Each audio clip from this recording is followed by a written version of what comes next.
കേന്ദ്രമന്ത്രി സുരേഷ് ഗോപിക്ക് രാഷ്ട്രീയ പക്വതയില്ല. പൊറുക്കാനാവാത്ത പെരുമാറ്റമാണ് അദ്ദേഹം മാധ്യമപ്രവർത്തകരോട് നടത്തിയത്. ബിജെപിയുടെ രാഷ്ട്രീയ പ്രവർത്തനത്തിൽ അദ്ദേഹം ബാധ്യതയാവുമെന്നും എം വർഗീസ് പറഞ്ഞു. ഏറ്റവും മോശമായ ഒരു സംഭവം ഇത്, അപലപനീയമാണത്. സാധാരണ പൊതുപ്രവർത്തകർ ഇപ്പോൾ ഇദ്ദേഹം സുരേഷ് ഗോപി ഇന്നിപ്പോൾ തൃശ്ശൂർ MP ആണ്. MP എന്ന നില മാത്രമല്ലല്ലോ, കേന്ദ്രമന്ത്രി കൂടിയല്ലോ.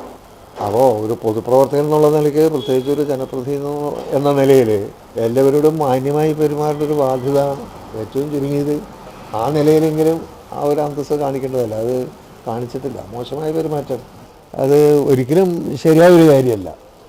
അത് നാട്ടുകാർ തന്നെ തിരിച്ചറിയേണ്ട ഒരു കാര്യമാണ്. ഇതിപ്പോൾ എല്ലാവരും കാണുന്നല്ലോ, ഒരാൾക്ക് അംഗീകരിക്കാൻ കഴിയില്ല. പക്വത വേണമല്ലോ, മിനിമം പക്വത വേണ്ട.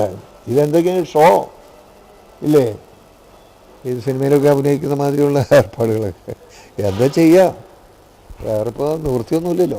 അദ്ദേഹം പലപ്പോഴും സിനിമാ താരത്തെ പോലെയാണ് പെരുമാറുന്നതെന്നും എം വർഗീസ് കൂട്ടിച്ചേർത്തു. സുരേഷ് ഗോപിയെ തെരഞ്ഞെടുത്ത തൃശ്ശൂരിലെ ജനങ്ങൾക്ക് ചെയ്തത് തെറ്റായിപ്പോയി എന്ന് മനസ്സിലായി തുടങ്ങിയെന്നും എം വർഗീസ് പറഞ്ഞു.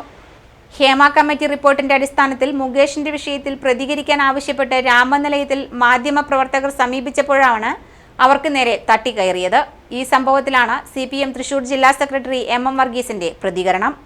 ACV news, Thrissur.